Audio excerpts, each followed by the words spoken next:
Hi friends, मैं doctor Rajesh आपका आप ही के इस यूट्यूब चैनल में स्वागत करता हूं। आज हम देखने वाले हैं हील्स में एड़ी का दर्द अपने आप ठीक हो जाता है। अक्सर ये धीरे धीरे शुरू होता है, हल्का हल्का शुरू होता है और ये कब ठीक हो जाता है पता ही नहीं चलता। पर कुछ केसेस में ये गंभीर रूप धारण करता है।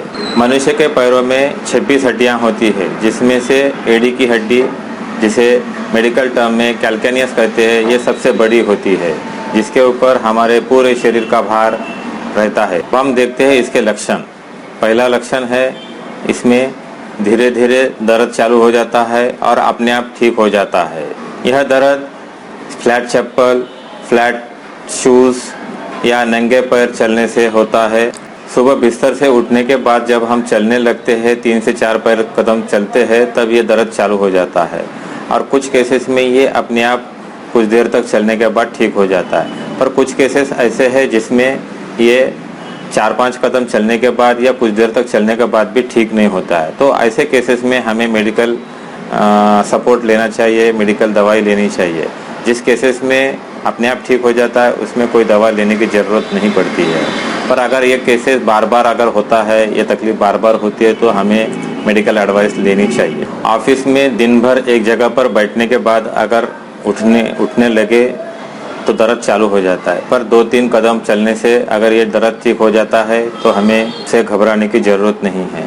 पर अगर ये दर्द काफ़ी देर तक चलने के बाद भी कम नहीं होता है, या बार बार दर्द चालू होता है, या बार बार ये दर्द रहता है, तो हमें मेडिकल एडवाइस लेनी चाहिए। ऐसे केसेस में एंकल जॉइंट का एक्सरे निकाल के देखना पड़ेगा कि कहीं वहाँ की हड्डी बड़ी है या नहीं, या वहाँ कुछ पैथोलॉजी है।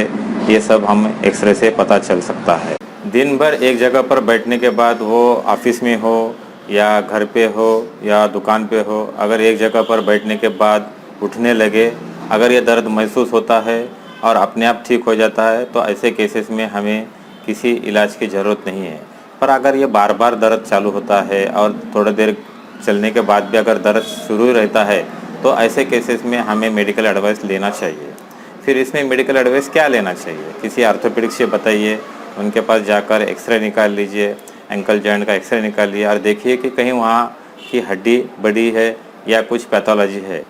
अब हम देखते हैं इसके कारण। इसके पीछे का मुख्य कारण है कैल्शियम डिपोजिशन। वहाँ पर एड़ी के हड्डी पे अगर कैल्शियम डिपोजिशन होता है, वो कैल्शियम डिपोजिशन बार बार चलने की वजह से वहाँ ऐसा नुकीलापन आता है। वो नुकीली हड्डी चलते वक्त हमारे पैर के मसल्स में चुभती है और वो दर्द होता है। दर्द की वजह से वहाँ सूजन आती है, स्वेलिंग आती है। जब हम चलते हैं तो वो हड्डी हमारे पैर के मांस में चुभती है और उसकी वजह से हमारे एड़ी में दर्द होता है।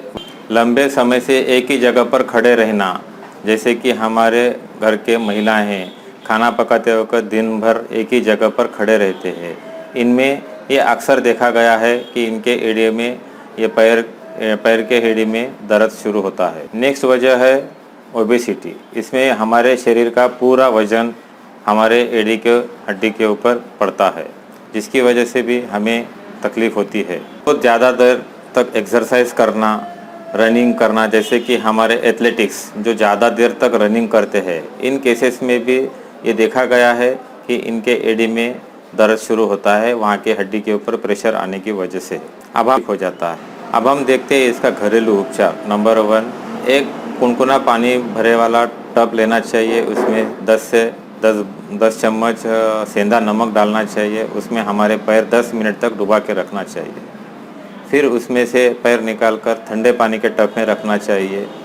फिर उसमें 10 मिनट रखना चाहिए। फिर गर्म पानी में रखना चाहिए 10 मिनट। इस तरह से सवेरे 2 बार अल्टरनेट करना चाहिए। फिर शाम को यही सेम प्रोसेस करना चाहिए। ऐसा हफ्ते भर करने की वजह से वहाँ के जो एड़ी के ऊपर जो दर्द है, जो स्वेलिंग है, जो सूजन है, वो सब कम हो जाएगा। सूजन कम हो जाएगा, दर्द कम हो जाएगा। दूसरा घरेलू उपचार है, हमारे सभी के घरों में आजकल फ्रिज रहता है। ये फ्रिज में का एक बर्फ़ का गोला लेना चाहिए और जहाँ ज़्यादा एड़ी पे ज़्यादा दर्द है, वहाँ पर उस बर्फ़ से सेकना चाहिए। दिन में से 4 या 5 बार अगर इस बर्फ़ के टुकड़े से सेके तो वहाँ का दर्द कम हो जाएगा। दर्द कम होने की वजह से सूजन भी कम हो जाएगी। इसके बावजूद अगर आपको दर्द रहता है तो फिर हमें होम्योपैथिक मेडिसिन लेना चाहिए। होम्योपैथिक मेडिसिन सबसे फर्स्ट नंबर है कैलकेरिया फ्लर 3x, सवेरे शाम 2 बार 3-3 गोली लेना चाहिए। सेकंड है रस्टॉक्स RT जिसे हम कहते हैं, जिसे हमारे होम्योपैथिक में पेन किलर कहा जाता है। RT 30 3 बूंद सवेरे 3 बूंद शाम 2 बार। और एक बात क्लियर कर देता हूँ, अगर ये एडी का दर्द किसी चोट की वजह से अगर शुरू होता है तो इस केसेस में हमें आर्निका 200 वीकली सिंगल डोज लेना चाहिए। इन सभी होम्योपैथिक मेडिसिन की वजह से आपको आराम मिलेगा। इसके बावजूद अगर आपको आराम नहीं मिलता है, दर्द चालू रहता है, तो आप नीचे दिए गए वाले मेरे नंबर पे आप मुझे मैसेज कर सकते हैं, कॉल कर सकते हैं। अगर आप मेरे इस YouTube चैनल में नए हैं तो प्लीज़ मेरे इस YouTube चैनल को सब्सक्राइब कीजिए और आगे दिए वाले बेल आइकन को प्रेस कीजिए ताकि आने वाले सभी वीडियोज़ आपको मिलते रहेंगे। Thank you.